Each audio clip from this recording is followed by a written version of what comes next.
తాకట్టులో ఉన్న బంగారానికి తక్షణ విముక్తి. ఈ రోజు మార్కెట్ రేట్ క్యాష్ మీ చేతిలో. శివ గోల్డ్ కంపెనీ, మీ నమ్మకానికి మా హామీ.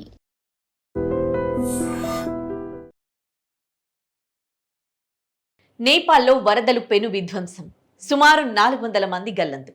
హిమాలయ దేశం నేపాల్లో మెరుపు వరదలు పెను విధ్వంసం సృష్టించాయి.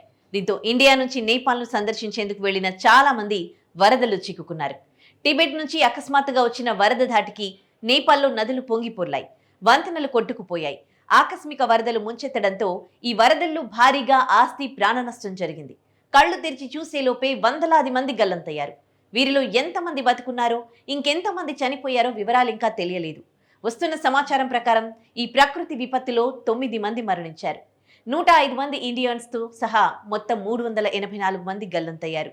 గల్లంతైన వారిలో 32 మంది పోలీసులు, 25 మంది యాత్రికులు కూడా ఉన్నారు.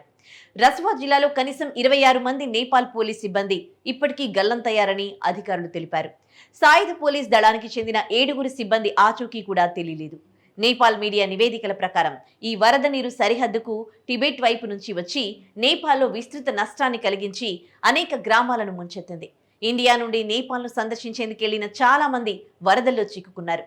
వరద ప్రభావిత ప్రాంతాల్లో ఉన్న టూరిస్టులతో సంబంధాలు తెగిపోయాయని నేపాల్ టూరిజం బోర్డు తెలిపింది. ఇండియన్ టూరిస్టుకు సహాయం అందించేందుకు నేపాల్లోని భారత రాయబార కార్యాలయం హెల్ప్ లైన్ నంబర్లను ఏర్పాటు చేసింది. చైనా సరిహద్దు ప్రాంతాల్లో వరదలు సంభవించడం వల్ల నష్టం ఎక్కువగా జరిగిందని అంచనా వేస్తున్నారు. ఎన్నో గ్రామాలు, మార్కెట్లు, నీటిపారుదల ప్రాజెక్టులు వరద నీటిలో కొట్టుకుపోయాయి. రోడ్లు, వంతెనలు పూర్తిగా దెబ్బతినడంతో రవాణా వ్యవస్థ స్తంభించిపోయింది. వరద ప్రభావిత ప్రాంతాల్లోని 6 ప్రధాన జల విద్యుత్ కేంద్రాలు కూడా దెబ్బతిన్నట్లు తెలుస్తోంది. నేపాల్ డిజాస్టర్ మేనేజ్మెంట్ బృందాలు రంగంలోకి దిగి సహాయక చర్యలను ముమ్మరం చేశాయి. నేపాల్లోని వరద పరిస్థితిని దృష్టిలో ఉంచుకుని పొరుగు రాష్ట్రాలైన బీహార్, ఉత్తరప్రదేశ్లో హై అలర్ట్ ప్రకటించారు. ఇరు రాష్ట్రాల ముఖ్యమంత్రులు అత్యవసర సమావేశాలు నిర్వహించి పరిస్థితిని సమీక్షించారు.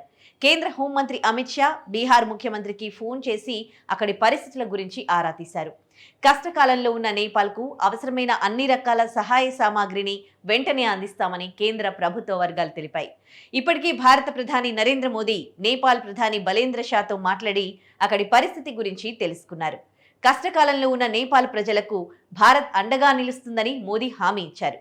అలాగే గల్లంతైన వారి కోసం నేపాల్ ఆర్మీ రంగంలోకి దిగింది. హెలికాప్టర్లు, విపత్తు నిర్వహణ బృందాలను ప్రభావిత ప్రాంతాలకు తరలించి ముమ్మరంగా గాలింపు చర్యలు చేపడుతున్నారు. నదీ పరివాహక ప్రాంతాల ప్రజలు వెంటనే సురక్షిత ప్రాంతాలకు వెళ్లాలని హెచ్చరికలు జారీ చేశారు. విపత్తు తీవ్రత దృష్ట్యా నేపాల్ ప్రధాని బాలేంద్ర షా జాతీయ విపత్తు నిర్వహణ సంస్థతో అత్యవసర సమావేశం నిర్వహించారు. సహాయక చర్యలను వేగవంతం చేయాలని, మెడికల్ బృందాలు, స్కౌట్స్, రెడ్ క్రాస్ సంస్థలతో సమన్వయం చేసుకుంటూ బాధితులకు తక్షణ సహాయం అందించాలని అధికారులను ఆదేశించారు. సహాయం కోసం నేపాల్ పర్యాటక బోర్డు టోల్ ఫ్రీ నంబర్ 1234 లేదా హాట్ లైన్ 1144 లేదా పర్యాటక పోలీసుల నంబర్ 9851289445ను కూడా జారీ చేసింది.